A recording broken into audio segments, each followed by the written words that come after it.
మాట్లాడుతున్నారు. ఇప్పుడు లైవ్ చూద్దాం. అవసరాలు తీర్చడం కోసమే పాలన ఉండాలి.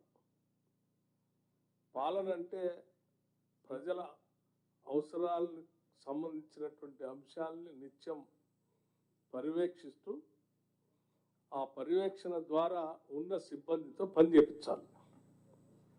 ఆ పని చేయించే కార్యక్రమం లేకపోతే ఉన్న వ్యవస్థ అంతా కూడా ప్రజల కోసమే ఉన్నది అనేటువంటి భావం కూడా ప్రజలకు కలగాలి.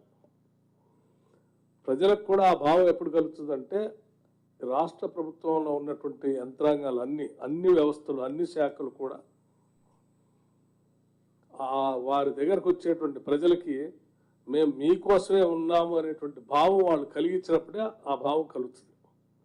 అలా కలిగించినప్పుడే మనం నిజమైనటువంటి ప్రజాస్వామ్యానికి పునాదులు వేసినటువంటి వాళ్ళు అవుతాం.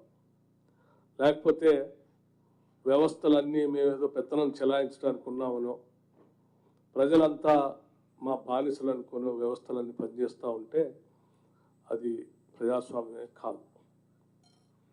సో నిజమైనటువంటి ప్రజాస్వామ్యాన్ని ఈ దేశంలో అందించాలనేటువంటి ఆలోచన మా ప్రీతమ నాయకుడు రాహుల్ గాంధీ గారి ఆలోచన.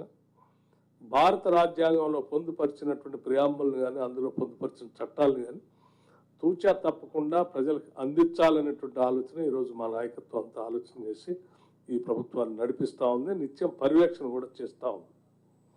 అందుకే మీ అందరికీ మేము స్పష్టంగా మాటిస్తూ ఉన్నాం, ఈ ప్రజావాణి నిరంతరం కొనసాగుతుంది. ఎన్ని ఇబ్బందులు వచ్చినా ఈ ప్రజావాణిని నడిపిస్తాం. కేవలం మాటల కోసం లేకపోతే వార్తల్లో చూపించడం కోసం కాదు, ప్రజల సమస్యల పరిష్కారం కోసం ప్రజావాణి అనేటువంటి నమ్మకం ప్రతి పౌరుడికి రాష్ట్రంలో కలిగే స్థాయి వరకు ఈ ప్రజావాణిని ముందుకు నడిపిస్తాం. ఆదిలాబాద్ నుంచి వచ్చినటువంటి సోదరులు ఎప్పటి నుంచో పెండింగ్ ఉన్నటువంటి పోడు భూములకు సంబంధించినటువంటి పట్టాలు పొందడం, సరే ఆ పట్టాలకు సంబంధించినటువంటి చట్టాలను కూడా ఆనాటి కాంగ్రెస్ ప్రభుత్వాలు తీసుకొచ్చారు. 10 సంవత్సరాలు అమలు చేసి ఉంటే ఇబ్బంది వచ్చి ఉండేది కాదు. ఆ పట్టాలు పొందినా వారికి కావాల్సిన బ్యాంకింగ్ నుంచి రావాల్సినటువంటి క్రాప్ లోన్ రావట్లేదని చెప్తా ఉన్నారు. ఎలక్ట్రిసిటీ సంబంధించిన సమస్య గురించి కూడా దృష్టి తీసుకొచ్చారు.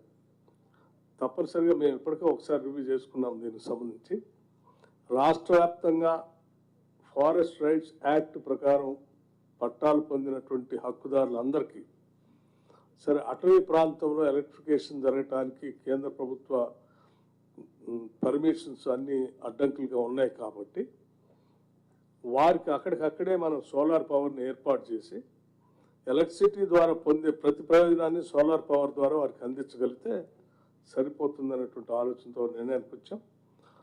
ఆ రకంగా పోడు భూములు వ్యవసాయం చేసుకునేటువంటి వాళ్ళందరికీ ఎక్కడైనా ఎలక్ట్రిసిటీ అందుబాటులో లేకపోతే మేము ట్రైబల్ వెల్ఫేర్ డిపార్ట్మెంట్కి 2-3 రోజుల్లోనే ఆదేశాలు ఇస్తాం. అన్ని చోట్ల మొత్తం ఈ ట్రైబల్ అటవీ ప్రాంతంలో వ్యవసాయం చేసుకునే రైతులందరికీ కూడా సోలార్ పవర్ని పెట్టుకోవటం కోసం కావాల్సిన ఏర్పాట్లు చేయమని, మీరు కూడా వాటికి సంబంధించిన సమాచారం ఐటీడీఎల్ ద్వారా కూడా ఇస్తాం మీకు. దాన్ని తీసుకొని మీరు తప్పనిసరిగా లబ్ధి పొందవలసిందిగా మీ అందరికీ విజ్ఞప్తి చేస్తూ ఉన్నాను. అట్లాగే హైదరాబాద్ నగరంలో ఉన్నటువంటి స్లమ్స్లో ఉన్నటువంటి సమస్యల గురించి చెప్పారు, ఇతరత్ర సమస్యల గురించి చెప్పారు.